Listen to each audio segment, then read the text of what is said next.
Greetings, everyone, and welcome to day 401 of our daily updates, continuing to follow this war, to do our part to help, to educate, communicate, tell the truth, share, give, supply, do everything that we can to help. Day 401. Thank you for being here. Thank you for continuing to like, to share, and to comment, to tell others. Jump in the description.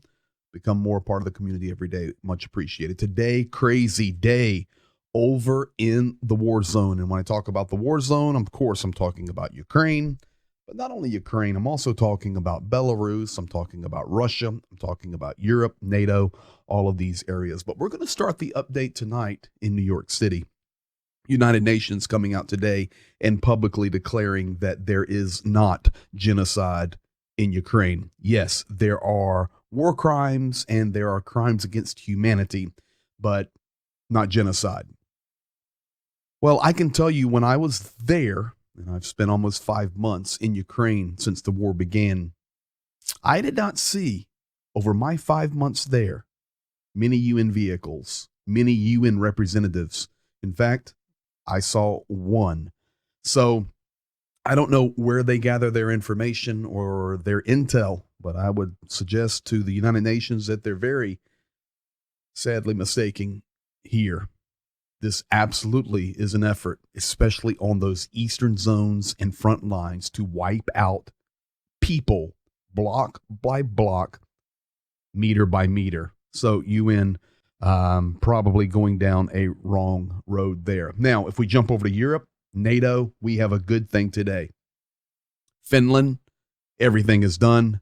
They're in NATO. The border that lines up against Russia now was just basically doubled because of Finland's accession into NATO. So for that, we're very thankful. Now, here's something really crazy. If you guys want crazy tonight on this Friday night update, March the 31st, day 401 of the war, beginning tomorrow, April the 1st, Russia will be the chair of the UN Security Council.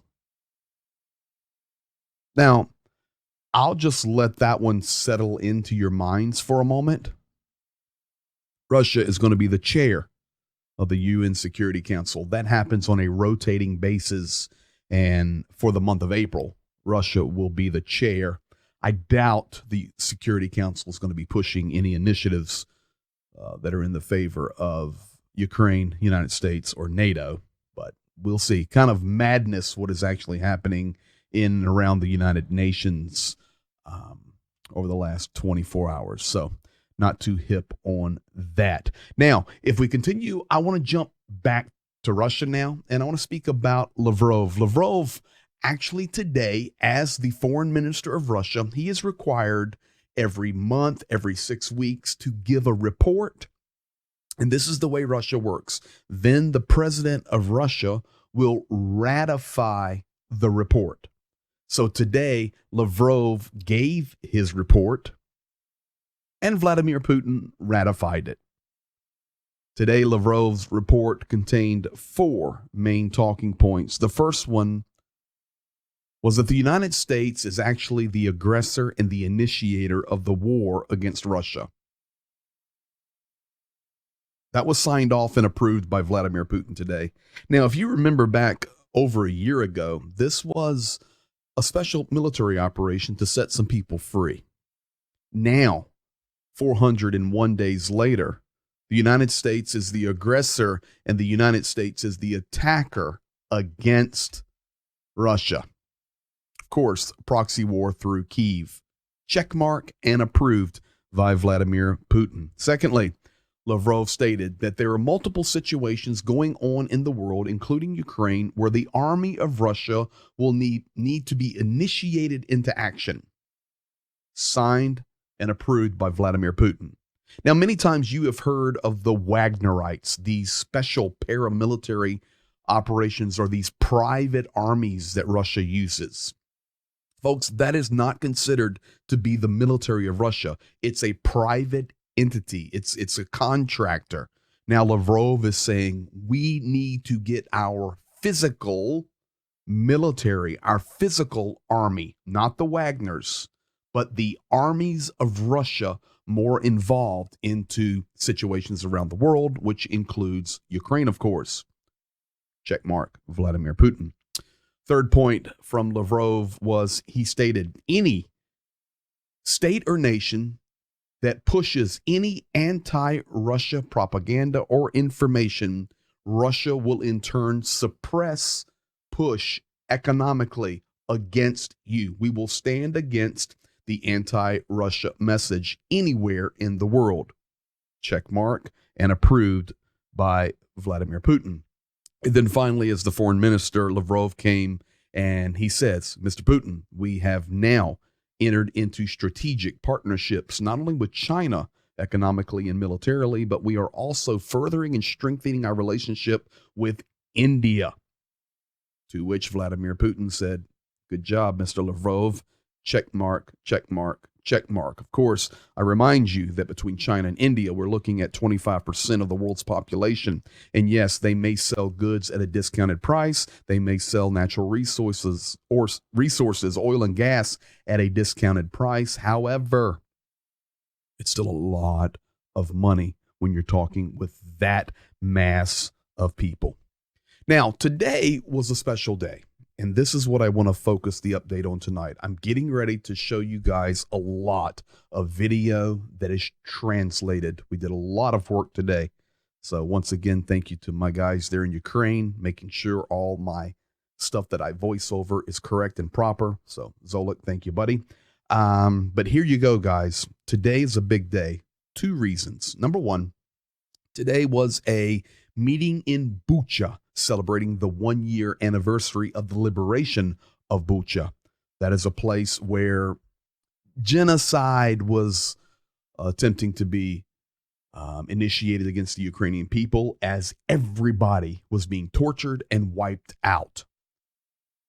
Today, many nations were there with President Volodymyr Zelensky in Bucha, holding a forum on justice.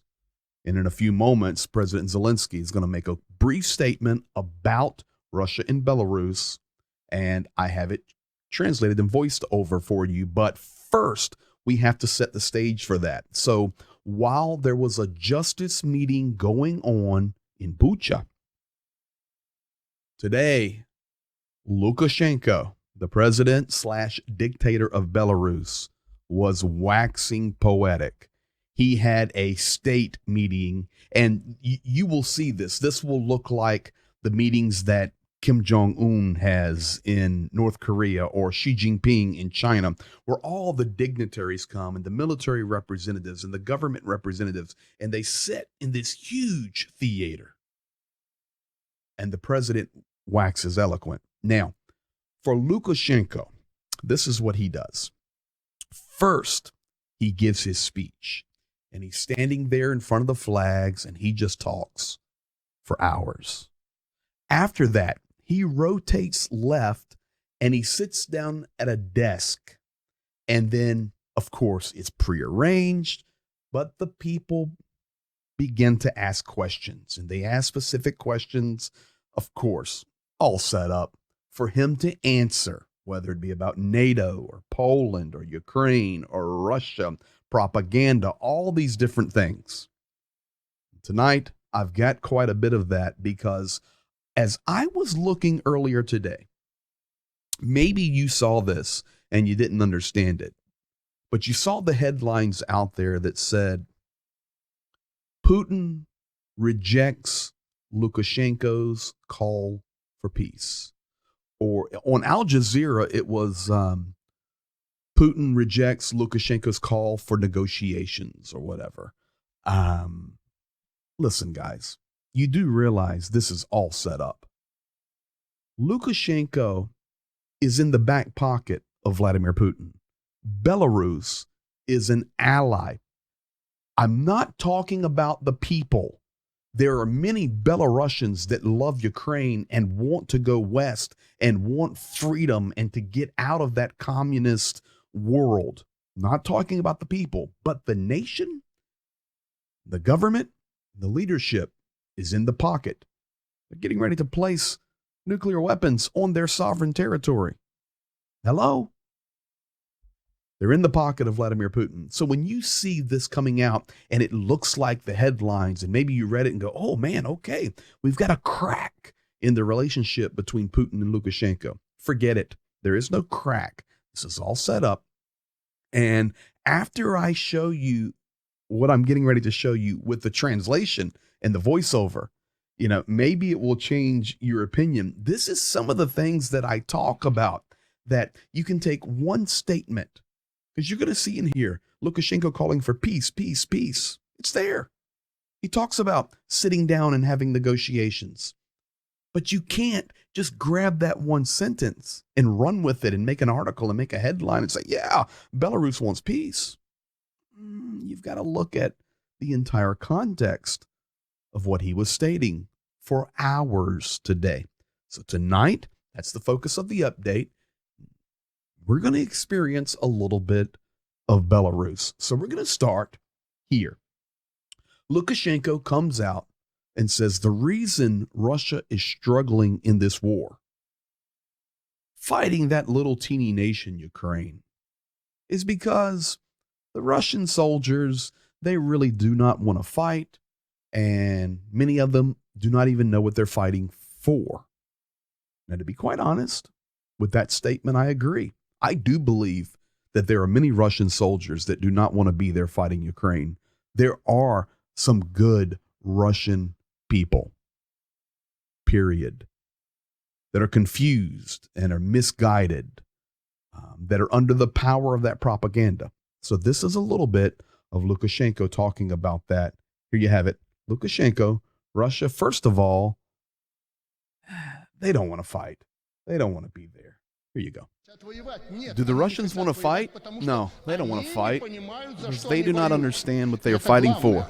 That's the main thing to remember. So from the earth to the air to God, whatever problem you take, one thing is peace, peace, and peace. And we need to go to negotiations. We need to go directly to negotiations. Do not wait for mediators from the West or the East. And you have to understand for Ukraine and maybe for Russia also, although economically Russia's so much stronger. What if NATO in any other part of the world, and they are everywhere, believe me, if there's another conflict, Ukraine will immediately be forgotten.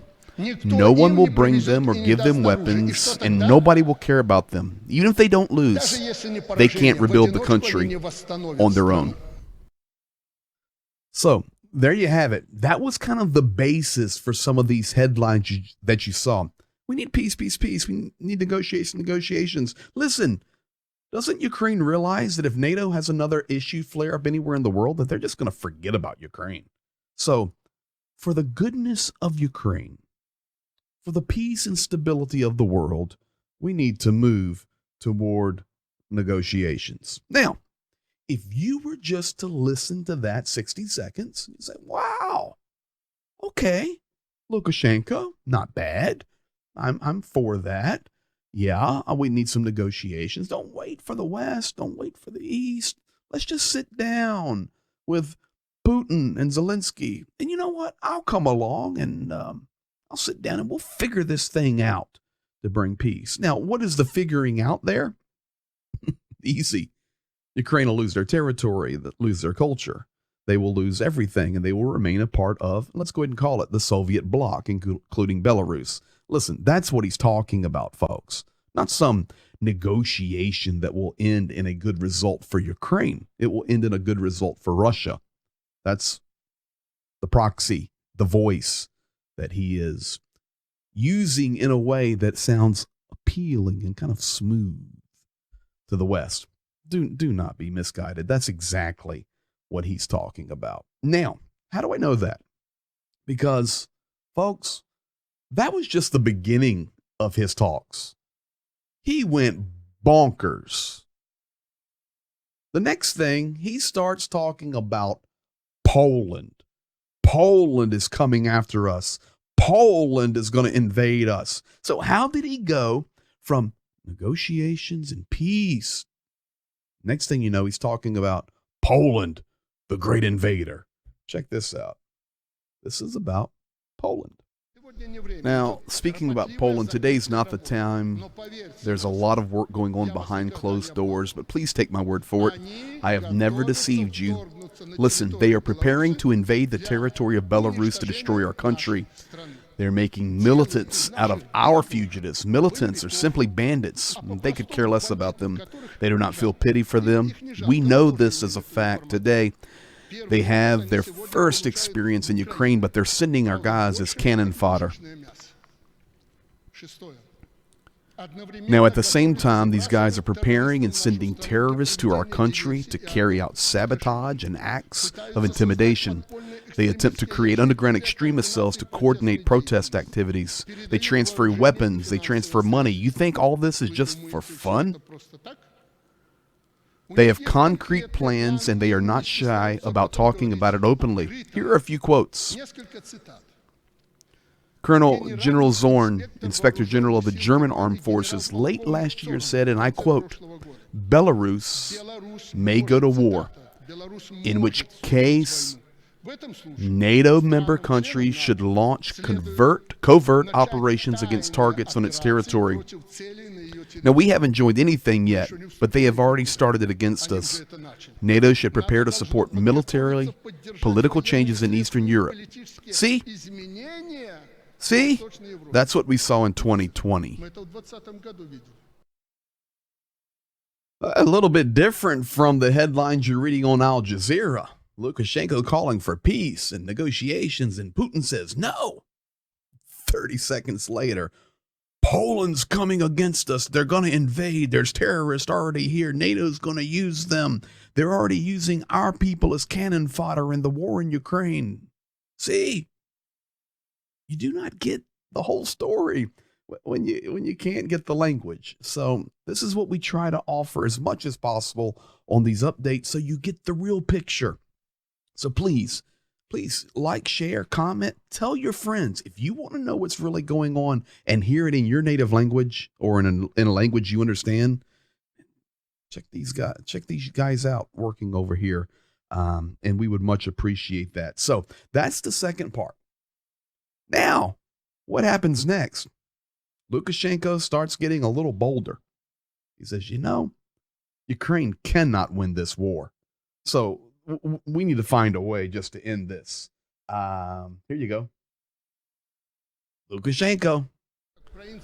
How the Ukrainians think they will win is stupid. It is not possible to defeat a nuclear power. And if the Russian leadership realizes that the situation in Ukraine threatens the collapse of Russia, the most terrible weapon will be used. This cannot be allowed to happen. But there is that third danger of nuclear. There is the third danger, possibility of nuclear. And by the way, we're going to put them on our sovereign territory, on our dirt. And we can't allow this to happen because, Ukraine can't win against a nuclear power because, Vlad, he'll just push the button. Much different than what you saw there or maybe have read today. This is not made up. This is what Lukashenko said today. By the way, did you guys see that crowd there? Looks just like a North Korean meeting. Unbelievable. Unbelievable. Now, let's take it a step further. You say, hold on, PG, it can't go any worse. Oh, yes, it can. Now he's going to talk about the power of propaganda. And he's going to specifically talk about how all the other nations, the West, even Russia, Ukraine, they're terrible at propaganda. In fact, he calls us all brainless. And then he says that Belarus is going to run the world with their propaganda. A lot different than the headline you may have read today. Here it is. Listen, in this world right now, there's a lot of things going on, and we're being judged here in Belarus from head to toe. And I don't think anybody can find fault with us, but listen to me. We cannot lose this war. Now, specifically about the information war, if we lose it, then we're going to move to a real war. So we cannot lose. Coming up, we are going to begin additional measures to intensify and strengthen our propaganda and our agitation. Listen, I'm not going to give up on that. We're going to do propaganda for our best interest. Belarus, we're going to agitate for our best interest. This is simple to understand. Listen, over there they have brainless propagandists. They have no brains. If they were smart, they would propagandize and agitate for their gain. But they're not effective at anything they do. But we will.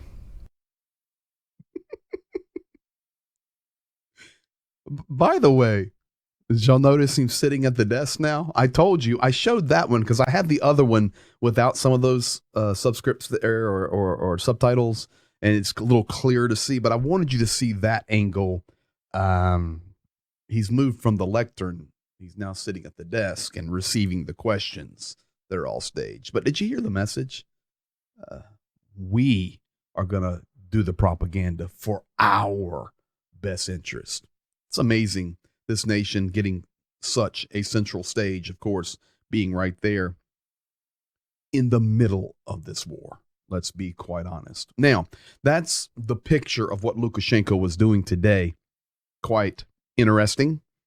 And I don't want to call it entertaining, but quite interesting. So, Zelensky, of course, they're on the same time zone.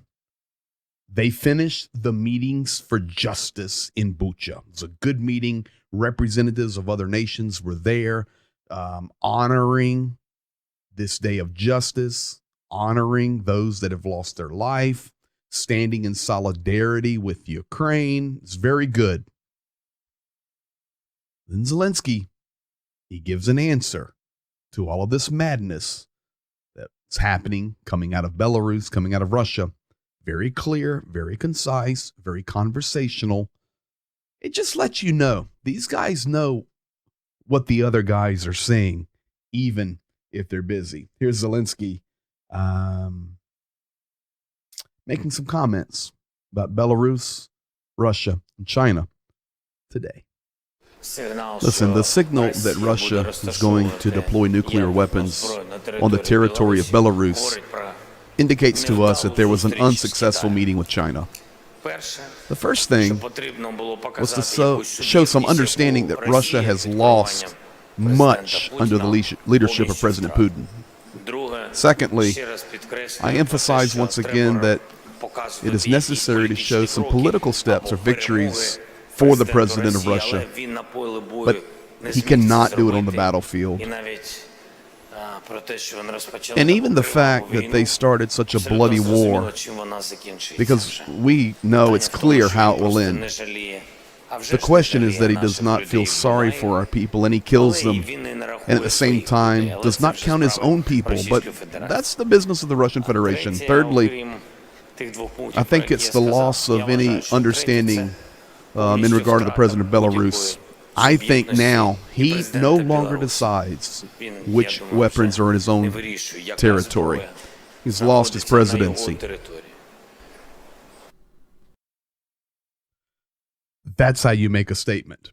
That's how you make a response. Well, we see Russia and China, but we're not sure about how that's going to work out for them from what we're seeing. Then Belarus, Lukashenko's up north of me today in Minsk, just waxing poetic, but I'll just make this statement. He's having nuclear weapons put on his territory. He's lost his presidency. And that, my friends, is a fact. That is a fact. Well, folks, clear look at what's happening today on 401. On the front lines, I can tell you everything stays the same. Kharkiv was hit very hard yesterday. Additionally, today in Avdiivka, intense fighting going on in that town, which is just below Bakhmut, and very sad to say that a grandmother who was watching a 5-month-old infant, both were killed today when a shell struck their house. Very, very sad. That's what's happening in Ukraine. That's what's happening in Belarus. That's what's happening in Russia. That's what's happening in NATO, United Nations, and this war continues to grow step by step. And as I try to share and remind everyone, This war in Ukraine is just the epicenter of what's happening throughout the world. So make sure you're um, educating yourselves. And I hope that's why you're here. We try to do a fair job. And yes, we support, but try to do your best and your due diligence not to overlook what is happening in the world around you. If you're here in the United States, you know that we personally are in an incredibly unprecedented time in our own nation. The nation of Israel is the same. Of course, Ukraine, the same. Europe, it's happening everywhere, folks. Pay attention, be wise, educate yourself, and do something to make a difference. That's all we can do. Pray you guys have a great Friday evening. We'll see you tomorrow, day 402 on Saturday. And tomorrow night, got something special about Australia. So all of our Aussie friends out there, tell them tomorrow night, 402, we need to check it out. PG's going to show something about Australia. Oh, yes, I am. You guys be blessed.